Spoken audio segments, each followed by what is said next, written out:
are turned away. And as General McChrystal so rightly points out, not everyone has to wear a military uniform in order to serve their country.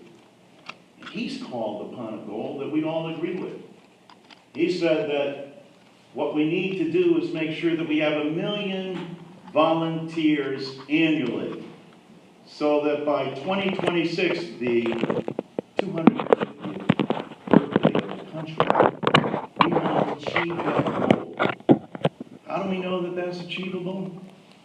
Well, President Kennedy said we could put a man on the moon in 10 years, but because we're Americans, we did it in 9. That's the same kind of challenge that we face here. It's not a daunting challenge, it's an aspirational challenge. We are sending a letter to the President. We hope to sit down with him, and certainly I'm pleased to say there's somewhat of an ominous note here because of the cuts that appeared in the budget. But everybody here takes heart, and we know because of the bipartisan reception that budget received when it arrived in Congress, that these cuts will not stand. Everybody knows the value, not only of the Corporation for National and Community Service, the Peace Corps, but our military and reservists as well. And so we have a very simple, straightforward message. Service is what makes America great. Service by the citizens of this country is what makes us strong. And I believe, especially after the President's meeting with the Pope, being a man of faith, that we're going to have great success in sitting down and talking with him. And I believe President Trump will want to assist in this effort and in this program in making sure we continue to put the brightest and best face on America at home and abroad, and someone who's done that throughout his lifetime. Someone who's an iconic American figure who was marching and standing up for justice and volunteering before there was a Peace Corps or AmeriCorps or VISTA. Someone who nearly lost his life and was beaten, and did so in a nonviolent manner, and when beaten, got up and just continued to serve. So much so that he was recognized by President Carter and became his key appointee of a program called Action, which became VISTA, which is how we derived our name for this legislation. Ladies and gentlemen, the conscience of the United States Congress, John Lewis.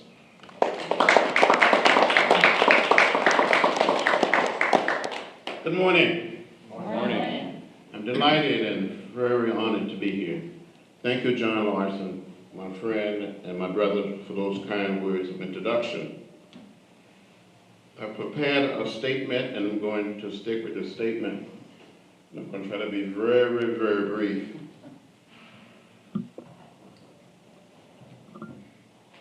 On Monday, many of us will be grilling outside with the weather holds up and sharing good food with family and friends to celebrate Memorial Day. But there's another reason the 29th is a day to remember.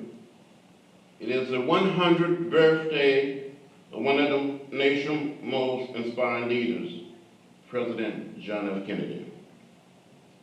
I remember the campaign of 1960.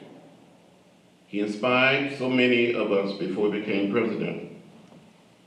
He was so smart, so gifted, so useful.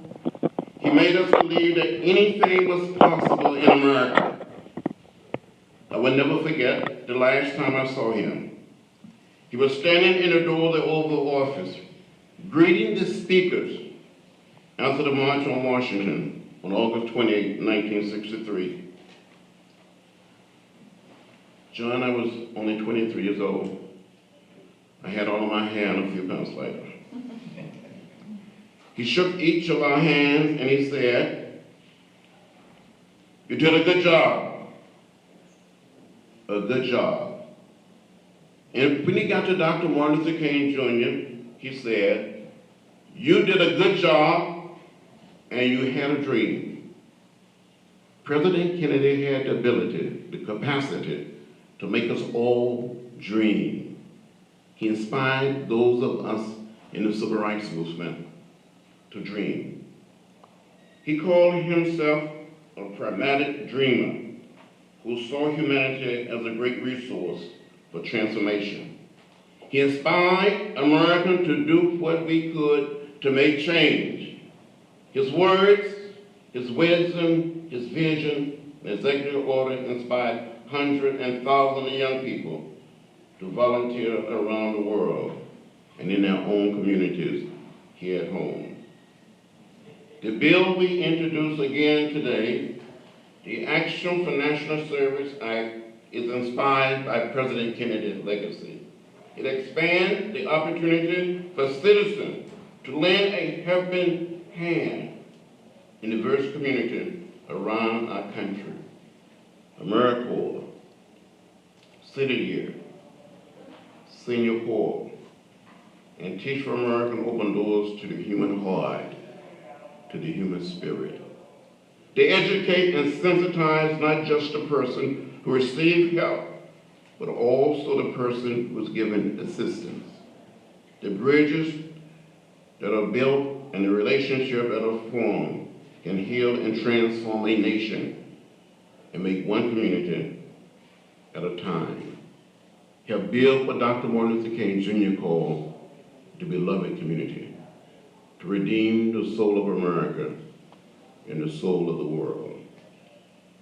These programs require very little federal investment, but they offer this nation great reward.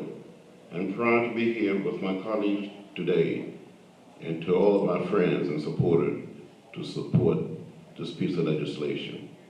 Now it is my great pleasure and delight to present a legislator, smart, a fighter, a warrior, who represents the city of Sacramento, California, in the Congress, Dorothy.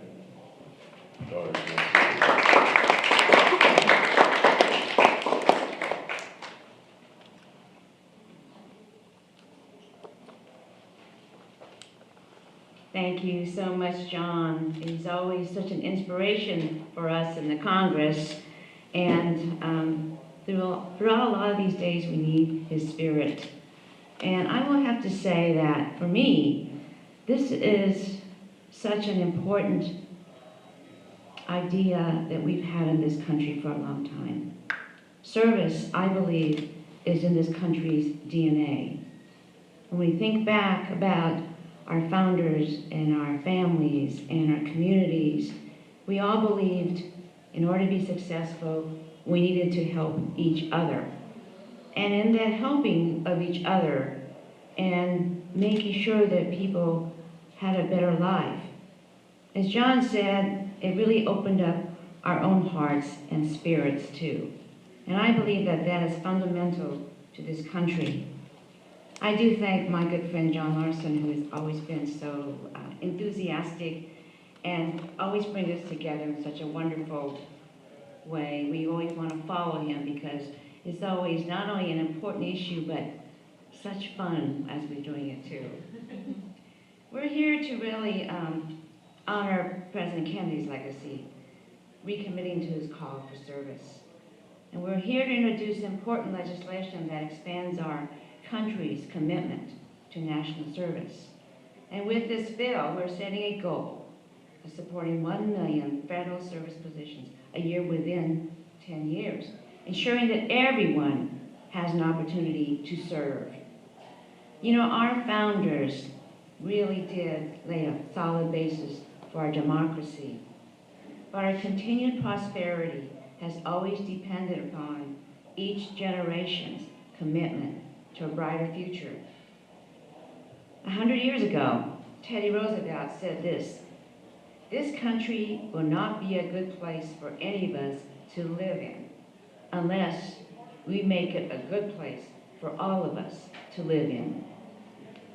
Now, we know that there are millions of Americans who want to serve the greater good. And we are here today saying, we hear you, and we are ready for you. I was working in the White House with President Clinton when AmeriCorps began. It was inspiring to see a new generation begin to emerge in national service. And I remember that President Clinton said, volunteering does more than help people beat the odds. It changes the odds. Since then, national service has grown and thrived. We have seen people across the country roll up their sleeves and take on challenges. Block by block, neighborhood by neighborhood, volunteers are driving change in this country. But the ethos of service cannot be temporary. We must recommit to it, not only by honoring those who serve, but bolstering the national framework that makes that service possible. We are going to keep fighting in Congress. Those of us who understand that service is so important for this country. We need for people to understand that it really is here already. It's in us. It's always that sense that when you see a child fall, you want to pick them up. Is helping the senior citizen cross the street. Those are little acts of service. And taken on to a greater level, it can be helping people in distress and floods, helping people with the opioid crisis. We are here to serve, and we want to encourage others to understand that this is part of who we are and what makes this country great. And now, it's a pleasure for me to turn this over to my good friend, Congressman Joe Kennedy, someone who personally understands the power of service. He serves as a member of the Peace Corps in the Dominican Republic, and he has been a pleasure for me to work with as a colleague on the Energy and Commerce Committee, where we work on the issues of healthcare, energy, environment, technology, all the issues that are impacting us today. So it's my pleasure to present Joe Kennedy.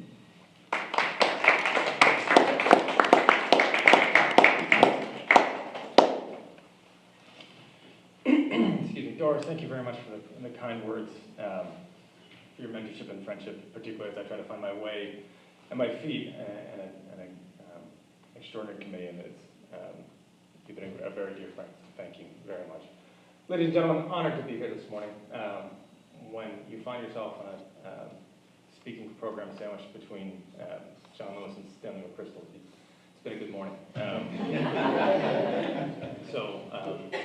I'm touched and honored and thrilled to be here. I can't go any further, though, without acknowledging a friend and a mentor, and particularly in some difficult times in Washington, somebody who has always and continues to set the example of ensuring that politics is about people, that goes about this business the way it should, that recognizes that politics can be and needs to be an honorable profession, who has never stopped asking what he can do for his country.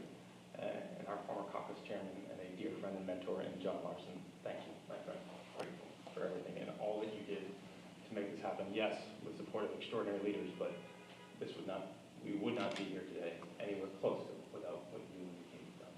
So thank you very, very much. To the rest of the leaders here this morning, of course, Congressman Lewis, General McChrystal, Shirley, and Maura, Rob, honored and thrilled to be with you this morning. People ask frequently about my thoughts about service, particularly given family's connection and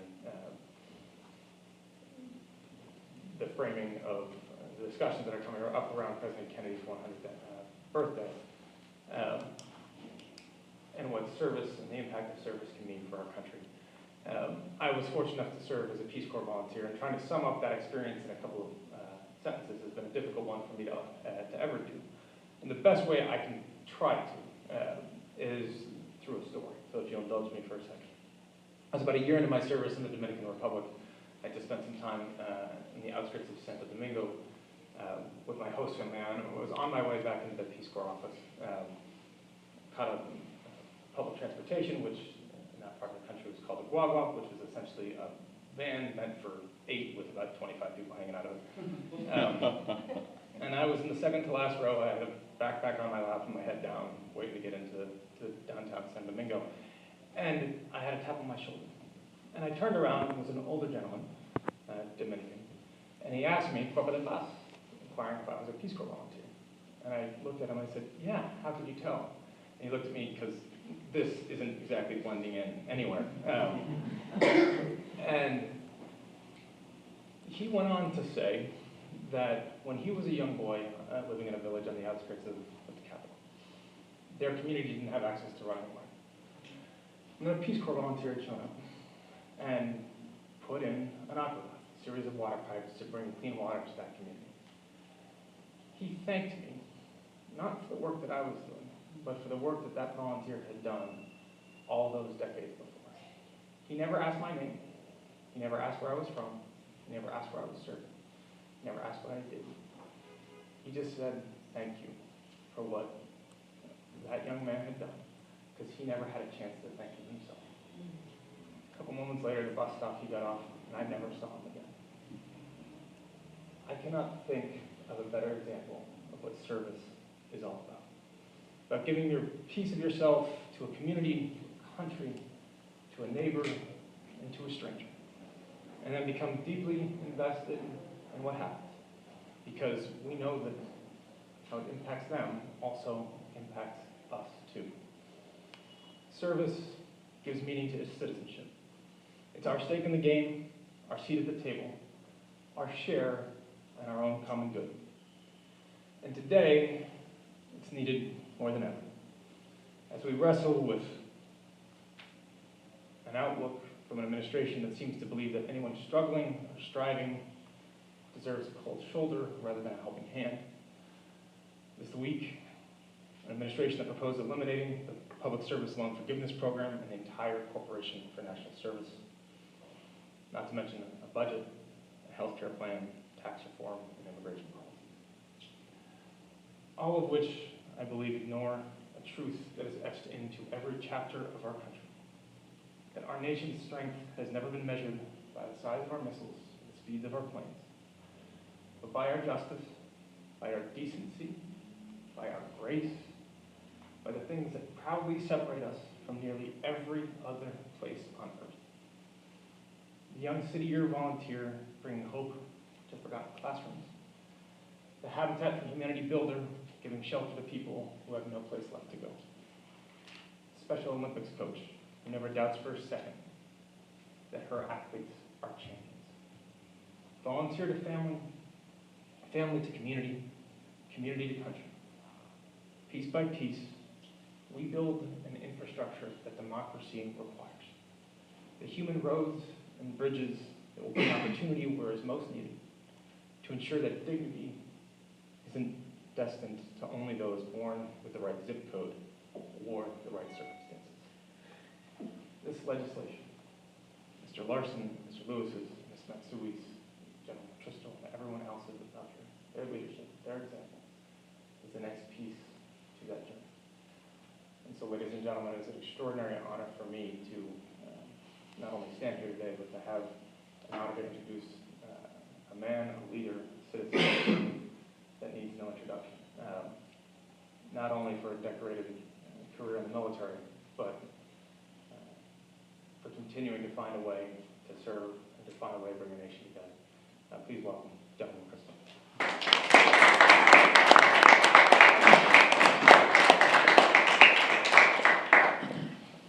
Well, thanks for the opportunity to be here, and thanks for the iconic leaders doing the hard thing to make this possible today.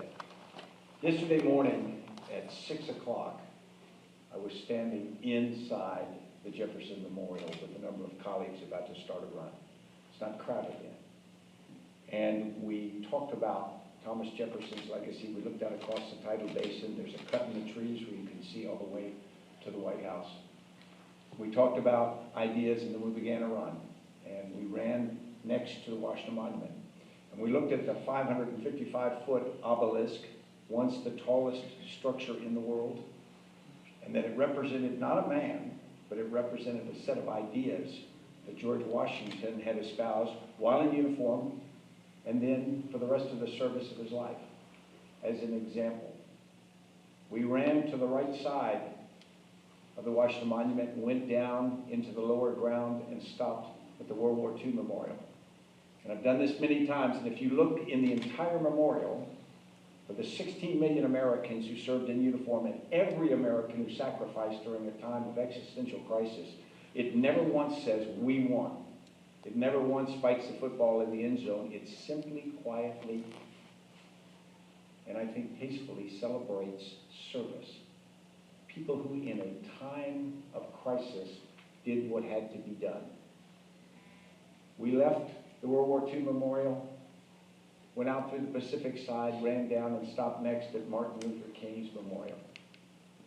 And as we do, whenever we do this run, we stood in front of the statue of Dr. King, out of a mountain of despair, a stone of hope. And we started by turning around, looking across to Thomas Jefferson's memorial across the tidal basin. We talked about all the ideas that Thomas Jefferson had espoused, but how they were still so unfulfilled when Dr. King played his crucial role in helping America move forward. Of all the monuments we went to, Dr. King was never elected. He was jailed 12 times, and yet he served because he felt that was the kind of service that was needed.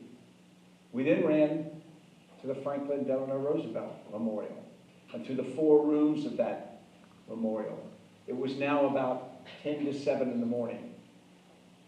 The light is coming up. It's still not crowded. And we looked first at the monument or the statue of him in a wheelchair, and he looks like an ordinary man, ordinary size, crippled, from a privileged family.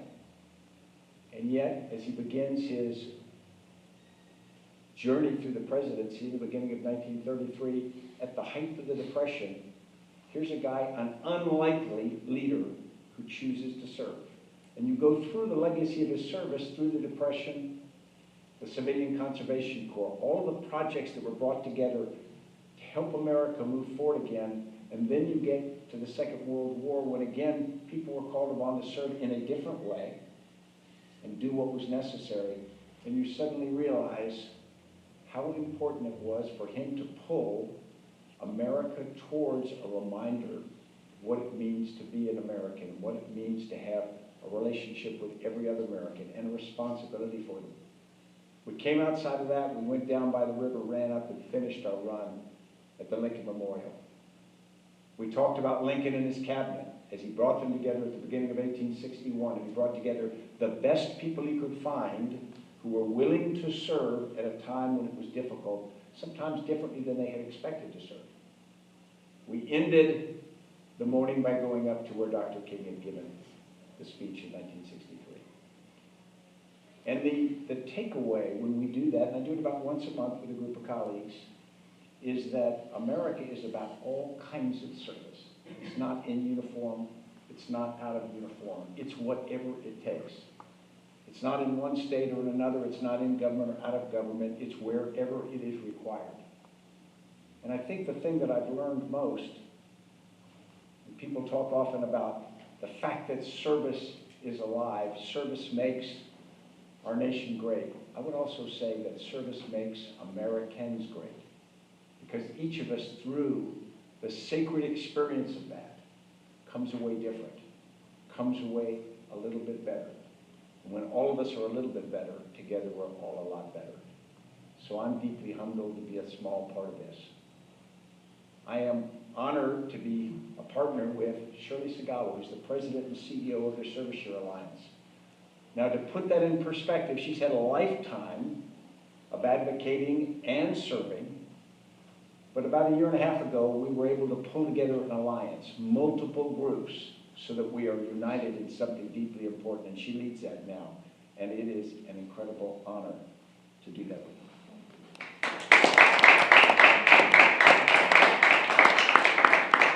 Well, I am so honored to be here with so many heroes of mine, heroes for the country. I've had a chance to work in this field for a while, and I am so hopeful, thanks to this legislation and the people that you're pulling together, that we can really do this now. General McChrystal has been a great champion, but it's not a solitary effort, and we need everybody in. The Service Year Alliance is here to bring everybody to the table and try to make the vision of making a year of service a common expectation and opportunity a reality.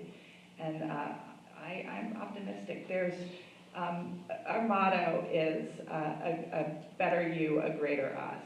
And the better you is really important. You know, we talk about heroes, but serving makes everybody a hero. And I've been working on some projects that are trying to deal with the hardest hit communities in the country where people don't have jobs and there's a lot of violence. And what we're coming to understand is giving people an opportunity to serve and be change agents in their own community is far more powerful than giving law enforcement a lot more guns. You have to let people lead, and you have to let young people have that chance to be great. And I think this legislation will do that.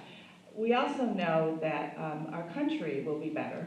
The service that's performed, so many evidence-based programs now, thanks to AmeriCorps, is making a difference. But it is also bringing people together in common purpose, which is what we need. So I am truly grateful for this legislation and for the leadership of everybody who is here. And just hopeful that we will live to fight another day with AmeriCorps. I know Congress will continue to fund AmeriCorps, and that is the foundation on which this legislation and all of our efforts needs to lay. So with that, I'd like to introduce somebody who has worked so tirelessly to make sure that that is the case. My good friend, Amor Connolly, is the president of Voices for National Service, our partner every day in this effort, and without saying more.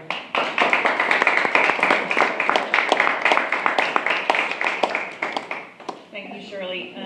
My sister in service, as we like to say, it's an honor to get to work with you every single day, as we have for many years together. It is a real honor to be here today with these really iconic Americans to talk about a subject that means so much to our country and to me personally. And Congressman Larson, I want to thank you for your tireless leadership and incredible enthusiasm. I have never met anyone with more enthusiasm for this idea than you, except maybe the folks arrayed here to my left.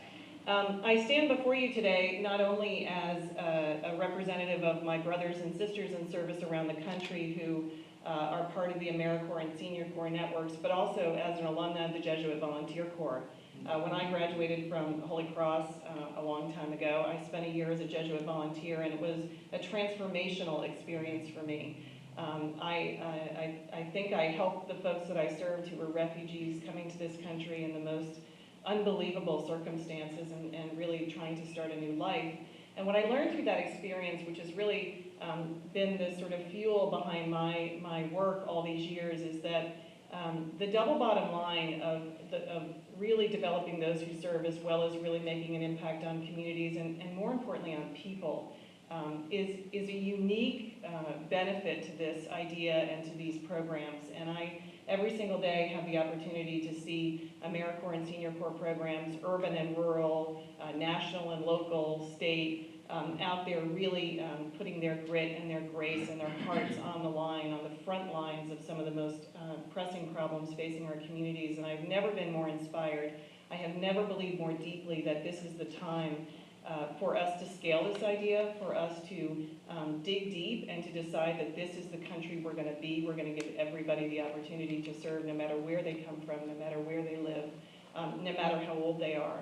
And so I'm so grateful for the opportunity to be here today to talk about this important piece of legislation, and I look forward to working with all the folks assembled here who are my heroes and my colleagues, and all of you to make it possible for every American who wants to serve to have the opportunity to do that. So thank you. And now it's my honor to turn the podium over to my brother in service, Rob Gordon, who has an illustrious military career, but also has been working on the front lines of domestic national service now for several decades. I won't say how many, Rob. It is a real treat to get to work alongside him to create this incredible continuum of service. So Rob, over to you. Thank you. Thanks very much. What a privilege to be here today. I first want to thank Congressman Larson. You have truly been a leader with respect to national service. What a privilege to be up here with 7 faces of leadership. 4 congressional leaders focused and committed to national service over these years. A 4-star general who now has embarked upon using his leadership, expanding national service across this country. 2 leaders in national service who have been working this issue for years to add to the roles of faces across this country who can involve themselves as young people in national service to not only our nation, our communities, and themselves. National service is not just about focusing on bridging communities, making communities better. It is also working on yourself, restoring civility, learning about other people, working together on tough problems, preparing yourself for the future. We need more faces doing national service. I served for 26 years in the military. But one of the things I am most proud of are the 6 young people in my life, in my family, who have done and will do national service. A son who did City Year in Boston. 3 nieces who have done City Year and Teach for America. A nephew who did national service. And a niece who just graduated from Spelman, who will now go off to City Year Denver to perform service. I am proud of those faces.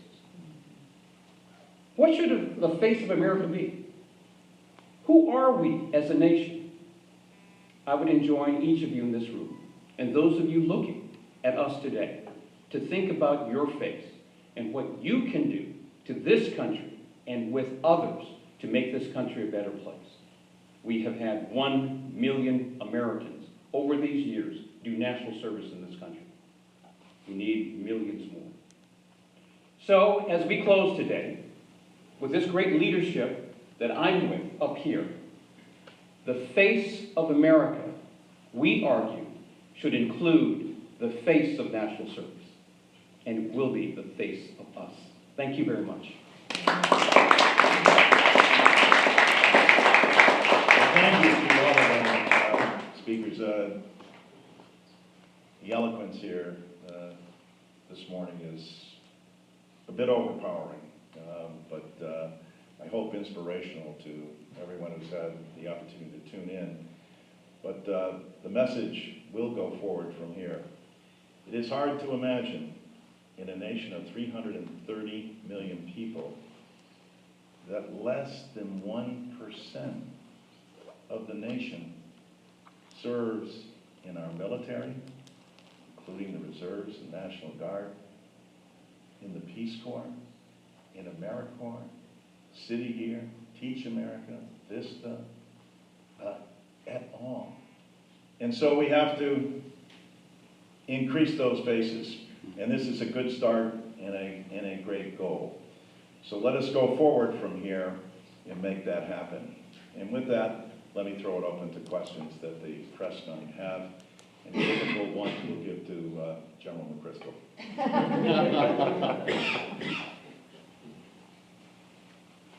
Yes, ma'am. You talk, in the press sheet that they gave me, you talk a little bit about student loans and how you can reduce that. Can you tell us a little bit more? Yes, and I think it's very straightforward. We believe that I think it's 80% of people who applied to AmeriCorps got turned away. It's not as though, and we especially want this message to go out to millennials and to those who aspire to serve their country. We ought to be encouraging them to do so. We ought to incentivize them to do so. We also know in this time and in these days that many people are graduating college burdened by debt and oftentimes without job. you've heard the kind of experiences that you can get, and whether they be in the military or not, there is a way to serve your country. And if you do, why not help forgive your student loan debt? If you're thinking about going to college and want to serve, why not help pay their way through college? Not much different than what the GI Bill offered so many returning veterans after the Second World War. And so it's just extending that opportunity. And as you heard from our speakers, it more than pays for itself. And I think every American understands this value and sees in it the kind of purpose that we want to have, to understand that, to try to get your arms around the fact that less than 1%, the question that needs to be asked is, how long can a great republic and democracy stand if only 1% of its citizens are willing to bear its burdens?